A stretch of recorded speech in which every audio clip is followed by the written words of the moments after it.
오늘 우리 계시나의 말씀은 로마서 6장 3절로 5절까지 말씀, 신약성경 246쪽입니다. 함께 읽도록 하겠습니다. 무릇 그리스도 예수와 합하여 세례를 받은 우리는 그의 죽으심과 합하여 세례를 받은 줄을 알지 못하느냐.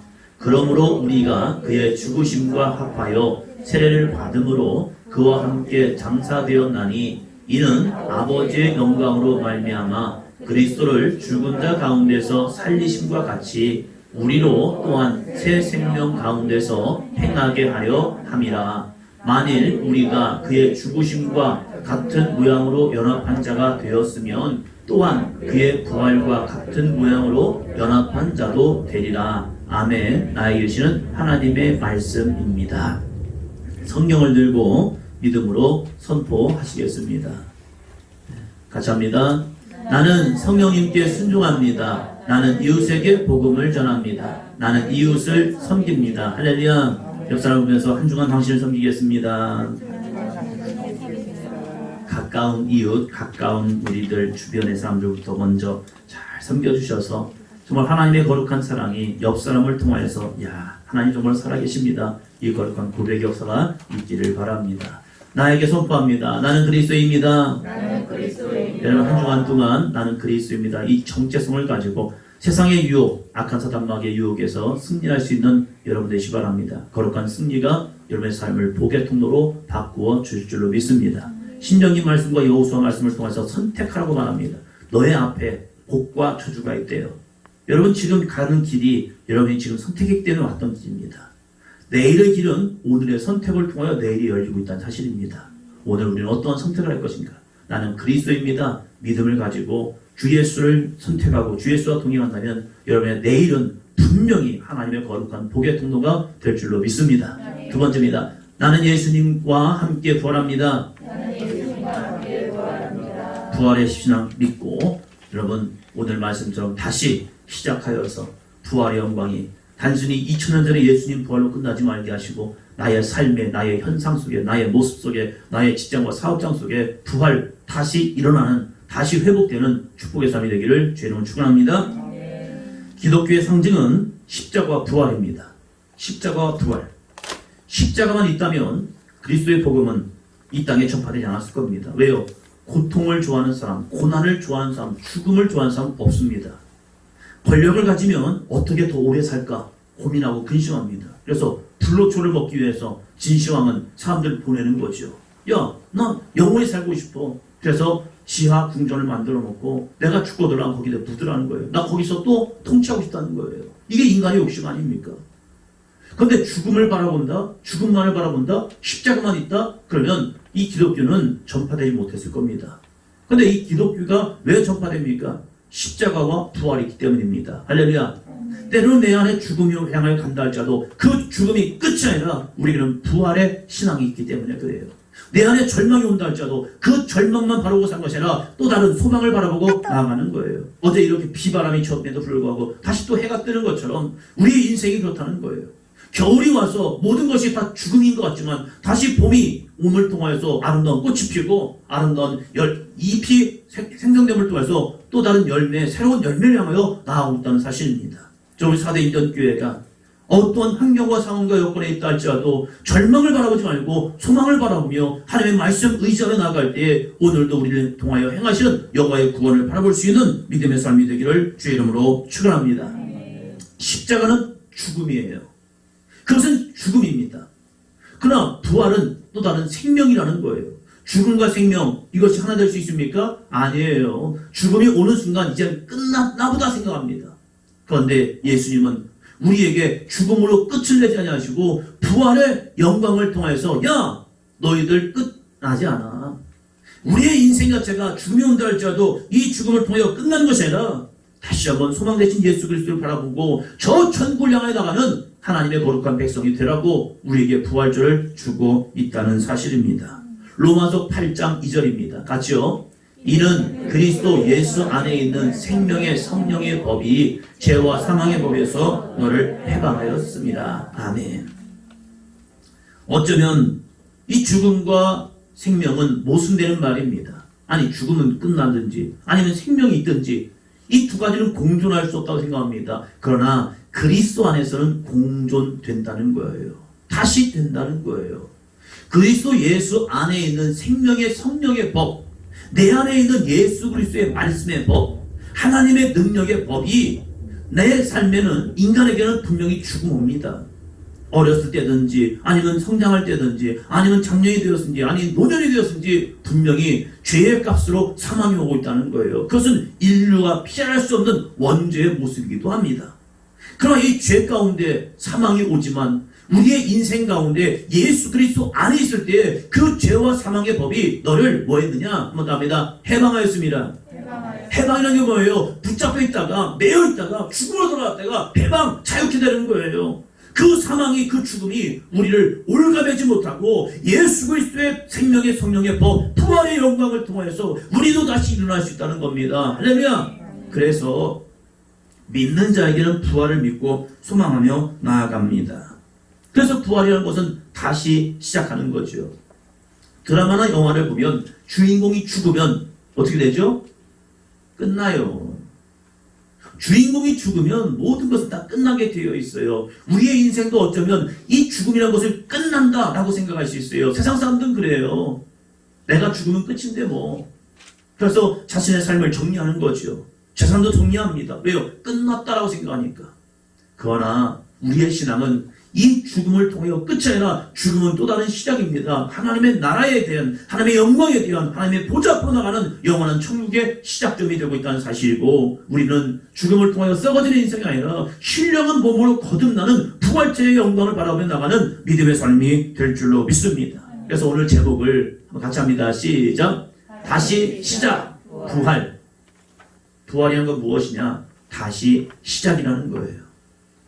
이 2021년 부활절을 통하여서 우리의 삶이 내 안에서 다시 회복되고 다시 시작되고, 여러분의 가정도, 여러분의 사업장도, 여러분의 직장도, 여러분의 모든 인생의 모습도 다시 시작할 수 있는 거룩한 부활의 영광이 나타나는 삶이 되기를 주의 이름으로 축원합니다.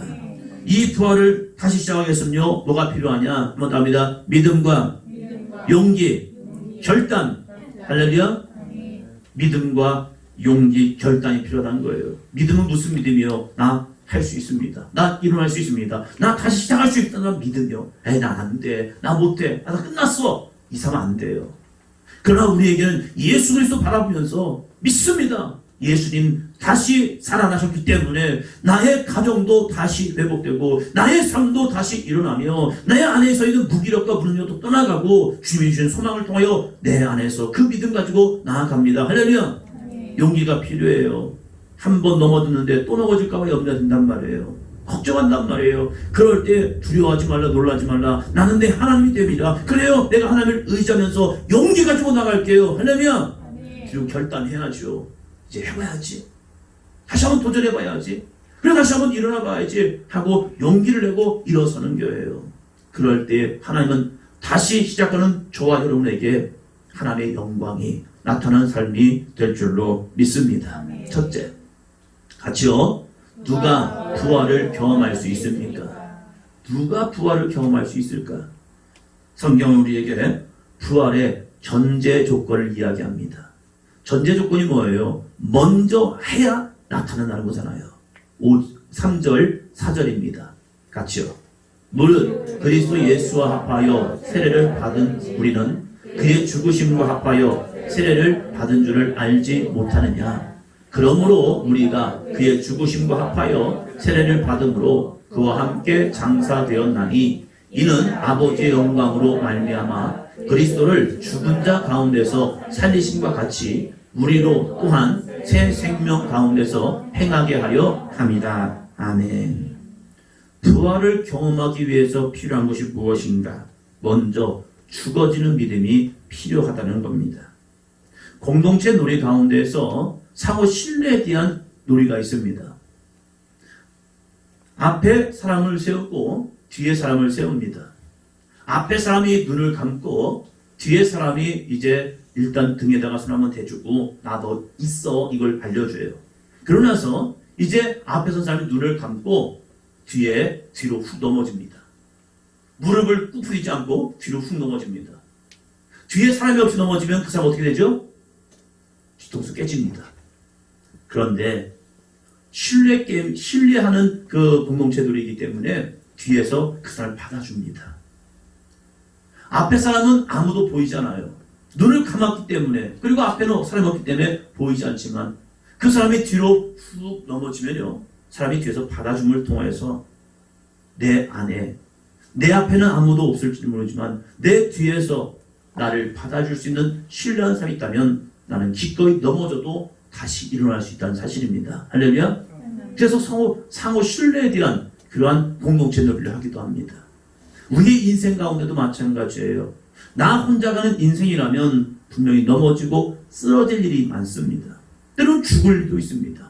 그러나 내 뒤에서 함께 하시는 여호와의 영광과 주 예수의 은혜가 함께하면 내가 넘어지는 것 같지만 나를 일으켜주고 내가 쓰러지는 것 같지만 다시 회복해주는 주 예수의 은혜가 있다면 우리는 넘어져도 괜찮습니다. 왜요? 일어나면 되기 때문입니다. 할렐루야. 옆 사람을 축복합니다. 넘어져도 괜찮아요. 주님이 일으켜주십니다. 할렐루야. 항상 우리와 함께 하셔서 우리를 보호자 되시는 그 주님이 함께 한다면, 또한 예수님과 합하여 세례를 받는다는 것은 먼저 예수님의 죽으심에 동참하고 있다는 겁니다. 예수님과 함께 죽어진다 그랬더니 이 이단자들은, 어떤 사람들은요, 사람을 아예 십자가를 만들어 놓고 거기다가 못을 박아요. 그러면서 예수님의 고통, 예수님의 십자가의 죽음에 우리 동참해야 합니다 해서 사람을 십자가에 달고 못을 박아버려요, 진짜로. 그러면서 예수님의 은혜에 동참해야 합니다. 예수님의 십자가에 갔다 우리도 죽어져야 합니다. 그걸 의미하고 있는 게 아니잖아요. 예수님과 함께 죽는다는 것은 무엇입니까? 한번 더 합니다. 나의 생각과 방법, 경험과 이성, 이걸 죽이는 거잖아요. 예수의 겟세마네 기도가 바로 그거 아닙니까? 예수의 겟세마네 기도는요, 나의 길이 아니라 하나님의 길, 내 생각이 아니라 하나님의 생각, 내 방법이 아니라 하나님의 방법대로 내가 하겠습니다. 그러기 위해서 예수님이 한 게 무엇인데요? 바로 이거예요. 마태복음 26장 39절이요. 조금 나아가사 얼굴을 땅에 대시고 엎드려 기도하여 이르시되 내 아버지여, 만일 할만하시거든 이 잔을 내게서 지나가게 하옵소서. 그러나 나의 원대로 마시옵고 아버지의 원대로 하옵소서 하시고. 할렐루야. 예수님께서 얼굴을 어디다 대셨다고요? 땅에 대셨대요. 땅에 얼굴 대셨대요. 이것은 무엇입니까? 자신의 가장 낮아지는 모습. 인간이 가장 작은 모습으로 자기를 표현할 때 얼굴을 땅에 대는 겁니다. 얼굴을 땅에 대는 순간 사람은 가장 작은 모습으로 낮아지는 거예요. 예수의 죽으심은 바로 그겁니다. 나를 세우고 내 뜻을 하나님께 간절시키기 위해서 하나님 투쟁합니다, 투쟁합니다, 투쟁합니다 하기 위해서 나를 올려세우는 게 아니에요. 내 생각, 내 방법, 내 경험과 이성을 내려놓고 나는 하나님 앞에 복종하겠습니다 라는 마음으로 얼굴을 땅에 대고, 그리고 하나님께 기도하는 거예요. 내 아버지여, 만일 할만하시거든 이 잔을 내게서 지나가게 하옵소서. 그러나 나의 원대로 마시옵고 아버지의 원대로 하옵소서. 왜요? 내 생각을 죽입니다. 내 방법을 죽입니다. 내 경험과 이성과 지식을 죽입니다. 그리고 나는 하나님 앞에 절대 순종하여 내가 머리를 드는 순간 하나님의 말씀이 나를 인도하게 도와주어서. 할렐루야. 이것이 자기 죽음이라는 거예요. 신앙생활하면서 여전히 내 생각대로 이끌려가는 사람, 나의 고집을 죽이지 못하고 하나님의 말씀에 불순종하는 사람, 머리로는 아는데 여전히 나의 길로 가는 모습을 우리는 보게 되죠. 이때 우리는 예수님과 함께 죽어져야 합니다. 내 속에서 나도 모르게 올라오는 죄의 속성들, 하나님보다 내가 더 앞서려는 모습들, 이것을 예수님처럼 죽을 때에 우리는 하나님의 거룩한 영광의 보좌 앞으로 나가는 거룩한 삶의 길이 될 줄로 믿습니다. 사도 바울도 이 죽음을 경험했죠. 담메색으로 가던 도중에 부활의 주님을 만납니다. 바울은 결코 죽은 사람이 다시 살아날 수 없다고 생각하기 때문에 그리스도를 믿는 사람들, 그리스도인들을 핍박하는데 앞장섰던 거죠. 그런 바울에게 예수님이 찾아오셔서 말씀합니다. 사울아, 사울아, 네가 어째 나를 핍박하느냐? 아니, 내가 언제 당신을 핍박했습니까? 당신이 누구길래 내가 당신을 핍박했다고 말합니까? 그럴 때 예수님이 이렇게 말씀하시죠. 같이 합니다. 나는 내가 박해하는 예수다. 내 이성이 깨지기 위해서, 내 경험이 깨지기 위해서, 내 얄팍한 지식이 깨어지기 위해서 필요한 것은 무엇입니까? 한번 더 합니다. 예수님을 만나면 내 이성이, 내 경험이, 내 방법이, 내 지식이 죽습니다. 왜요? 하나님이 위대하심을 보기 때문에 그래요. 무슨 하나님이 창조하셔? 안 믿어지죠. 무슨 예수님이 부활했어? 이거 다 거짓말인 것 같아요. 무슨 예수님 앞에 믿음으로 기도할 때 귀신이 떠나고 새 방언을 말하고 뱀을 집어올리고 무슨 독을 마시자 해를 받지 않고 병든 자에게 손을 나온다? 아니 이게 무슨 말이야? 이거 다 성경에 있는 거짓말이야. 맞아요. 예수님을 만나기 전에는 그 모든 것이 다 거짓인 것 같아요. 그러나 예수를 만나고 하나님을 만나는 순간 하나님의 말씀이 내 속에 들어오기 시작합니다. 들어옴을 통해서 하나님의 말씀이 믿어지기 시작하는 거예요. 그것이 무엇입니까? 자기 죽음이라는 거예요. 내 이성, 내 경험, 내 지식이 죽어지는 순간 하나님 앞에서 맞습니다. 하나님의 말씀만이 옳습니다 하면서 자신의 인생이 바뀌는 모습을 보게 됩니다. 이것을 한번 더 합니다. 부활의 증인들. 그것이 바로 부활의 증인이라는 사실이에요. 나의 힘으로 살아가던 사울에게 이제는 예수님을 전적으로 의지하며 그 능력으로 사는 인생으로 바뀌게 됩니다. 바울은 철저하게 예수님과 함께 자신의 경험과 이성과 지식을 죽였기에 이제는 예수님의 사람이 되어서 한번 합니다. 나는 그리스도의 종입니다. 그런 사도 바울은 서신서를 쓸 때마다 늘 자신의 정체성을 이야기해요. 나는 죽어지고 내 안에서 예수 그리스도가 살아나는 나는 예수님의 종입니다. 그래서 나는 예수님의 영광을 위하여 하나님의 영광을 위하여 살아갈 뿐입니다. 왜요? 예수님 앞에 그는 압도되었고 예수님 앞에 그는 새로 거듭난 인생이 되기 때문에 이제는 나를 위해 사는 인생이 아니라 하나님의 영광을 위하여 주 예수의 복음을 위하여 증거하는 거룩한 삶이 되고 있다는 사실입니다. 나의 힘으로 살아가던 사울에게 예수 그리스도를 전적으로 의지하는 삶이 되면서 그는 참된 그리스도인이 되었다는 사실이에요. 우리 사도인전교회, 우리 모든 권사님들, 집사님들, 성도님들, 우리 청소년들에게도 주 예수의 은혜를 만나고 경험함을 통해서 내 힘과 내 능력으로 살아온 인생 되지 말고 하나님을 의지하며 살아갈 때에 하나님이 행하시는 놀라운 기적과 은혜가 나타나기를 주의 이름으로 축원합니다. 둘째입니다. 둘째. 같이요. 다시 시작 부활입니다. 5절이요. 만일 우리가 그의 죽으심과 같은 모양으로 연합한 자가 되었으면 또한 그의 부활과 같은 모양으로 연합한 자도 되리라. 예수님과 함께 죽어졌느냐? 그 예수님과 함께 죽었다면 너희들 삶에 그의 부활과 같은 모양으로 연합한 자 너희도 부활할 것이다 라고 바울은 우리에게 로마서를 통하여 전하고 있습니다. 인생은 한 번이더라고요. 제가 결혼식을 할 때 보니까 실수를 좀 많이 했던 것 같아요. 한 번 해봤기 때문에 그런 것 같아요. 네. 두 번, 세 번 하면 그때 잘못했으니까 이렇게 해야지 이렇게 생각할 텐데 한 번 해봤기 때문에 그때 정신 못 차리고 너무 좋아서 그랬던 것 같아요. 지나고 나니까 그 비디오 보니까 이게 좀 그래요. 그러지 말았어야 하는데 너무 좋았어요. 막 정말 그 구름 위를 걸어가는 줄 알았어요. 신랑 입장에 쫙 가는데 그러지 말았어야 하는데 이 생각도 해요. 그러고 나서 삶을 보니까 아이들 키우는 모습도 보니까 좀 이기적이었던 것 같아요. 왜 집사람이 이렇게 아픈가 했더니요 좀 이기적이었어요. 제가 되돌아보니까 그러지 말았어야 하는데 다시 그때로 돌아가면 열심히 살 것 같지만 다시 안 돌아가잖아요. 그래서 제가 정신 차리는 게 겁니다. 이제부터 잘하자. 옆 사람을 보면서 이제부터 잘하세요. 그 모습으로 바뀌었습니다. 이제 어쩔 수 없잖아요. 지나간 시간은. 그래서 이제부터 잘하자. 더 잘하려고 생각합니다. 한 번이기에 우리는 서투르고 실수합니다. 그래도 문제도 일으켜요. 그럼 이것으로 끝나느냐? 하나님의 은혜는 다시더라고요. 하나님이 아담을 왜 부르십니까? 아담아 혼내기 위해서요? 반드시 죽으리라 했던 그 말씀을 이루기 위해서 하나님께서 아담을 찾아내서 죽여버리려고 아담을 부르셨을까요? 하나님의 은혜를 한번 생각해 보세요. 아담아 부르시고 그 다음의 일들 한번 생각해 보세요. 왜 하나님이 그를 부르셨을까? 예배의 실패자가 된 가인. 하나님이 그 가인을 부르십니다. 야 가인아 왜 너가 분내해? 왜 너 지금 화내고 있어? 왜 내 얼굴이 안색이 변하였어? 왜 무엇 때문에 변했어? 하나님이 왜 가인을 부르셔요? 예배에 실패했다고 그를 내쳐버리기 위해서요. 예배에 실패한 너 필요 없어. 너 가. 이러기 위해서 하나님이 가인을 부르셨을까요? 하나님께서 가인을 회복시켜 주시고 다시 시작하게 해서 부르신 거예요. 야 가인아, 너 지금 분내고 있잖아. 내 얼굴이 변했잖아. 안색이 변했잖아. 지금 내 문 앞에 죄가 엎드려져 있어. 너 그 죄 밟지 말고 그 죄를 건너가. 그럼 너는 다시 예배자가 될 거야.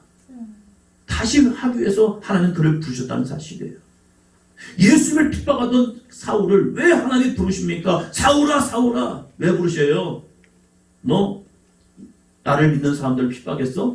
너 뭐 죽어볼래? 그를 죽이기 위해서 부른 게 아니라는 거예요.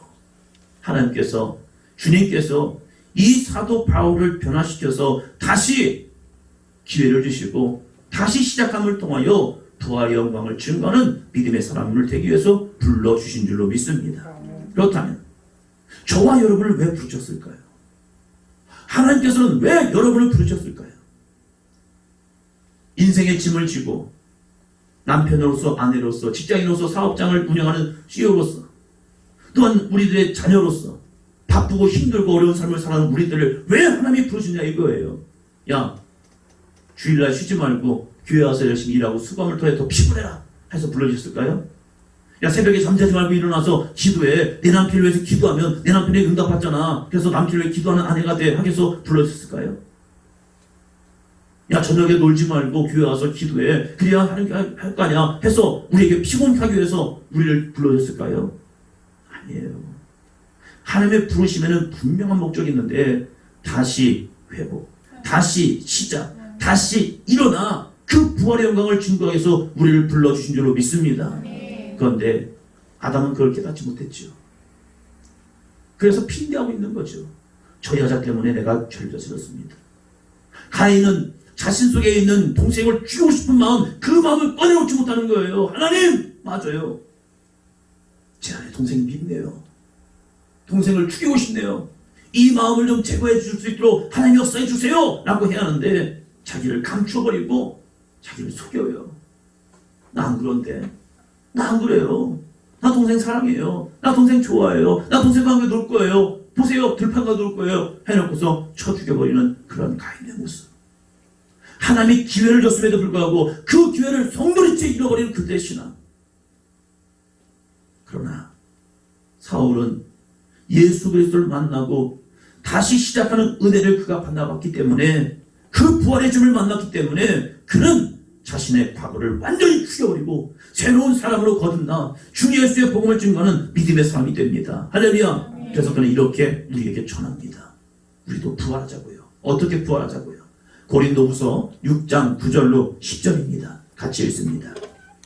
무명한 자 같으나 유명한 자여, 죽은 자 같으나 보라 우리가 살아있고, 징계를 받는 자 같으나 죽임을 당하지 아니하고, 근심하는 자 같으나 가난한 자 같으나 많은 사람을 부유하게 하고, 아무것도 없는 자 같으나 모든 것을 가진 자로다. 할렐루야. 사도 바울은 부활하신 예수님과 함께 이 삶을 살아갔습니다.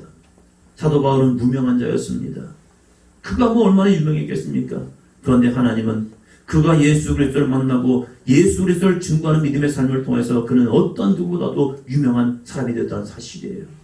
그는 죽는 자 같았어요. 그러나 그는 죽지 아니하고 지금도 그의 믿음은 많은 사람들에게 증거하고 많은 사람들에게 소망을 주며, 마도 바울처럼 이러한 믿음을 주세요. 살아있는 믿음을 증거하고 있다는 사실이고, 그가 징계를 받는 자 같으나 그는 죽임을 당하지 아니하고 영원한 천국을 소망을 두는 믿음의 삶이 됐다는 사실입니다. 할렐루야.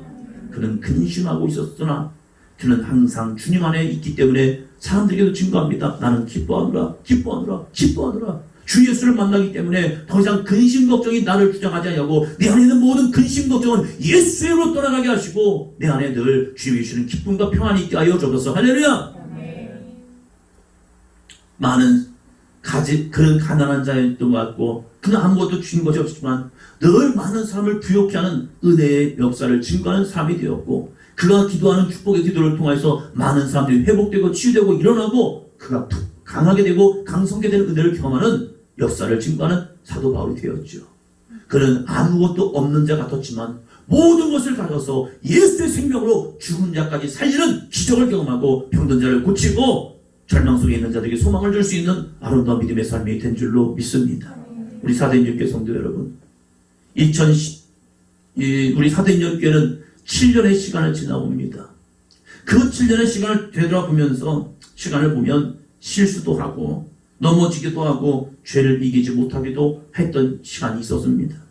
신뢰하지 못하고 분열하고 다투고 나누어지는 그런 아픔도 경험했습니다. 그러나 2021년 부활절을 지내면서 우리 다시 시작합시다. 할렐루야. 예수님은 우리에게 다시 시작할 수 있는 용기와 믿음과 환경과 여건을 우리에게 또다시 허락하셨다는 사실이에요. 그 주님 의지하면서 다시 한번 우리 교회도 일어나고 우리 사도인전교회 모든 성도들 가정도 여러분의 직장과 사업장도 일어날 수 있는 믿음의 삶이 되기를 주의 이름으로 축원합니다. 주보를 보면 설교 내용이 있습니다. 밑에서 9번째 줄인가 보면 사랑하는 사도인전교회 성도 여러분 거기 있어요. 있죠? 잘 안 보이시면 큰 걸로 보시죠. 8번째 줄 밑에서 8번째 줄 거기부터 같이 들어가겠습니다. 같이 합니다. 시작. 사랑하는 사도인전교회 성도 여러분, 부활의 예수님과 함께 죽음을 이기고 다시 일어납시다. 그래서 무명한 자가 아니라 유명한 자가 되고 죽은 자가 아니라 살아있는 믿음의 사람이 되십시오. 징계가 아니라 칭찬받는 사람이 되십시오. 근심하지 말고 항상 기뻐하시고 가난한 자가 아니라 많은 사람을 부유하게 하는 복의 통로가 되십시오. 아무것도 없는 것이 아니라 모든 것을 가져서 예수님의 생명과 능력으로 이 땅을 치유하는 복음의 전달자가 되시기를 바랍니다. 다시 한번 읽습니다. 시작. 사랑하는 사도인전교회 성도 여러분, 부활의 예수님과 함께 죽음을 이기고 다시 일어납시다. 그래서 무명한 자가 아니라 유명한 자가 되고 죽은 자가 아니라 살아있는 믿음의 사람이 되십시오. 징계가 아니라 칭찬받는 사람이 되십시오. 근심하지 말고 항상 기뻐하고 가난한 자가 아니라 많은 사람을 부유하게 하는 복의 통로가 되십시오. 아무것도 없는 것이 아니라 모든 것을 가져서 예수님의 생명과 능력으로 이 땅을 치유하는 복음의 전달자가 되시기를 바랍니다. 할렐루야.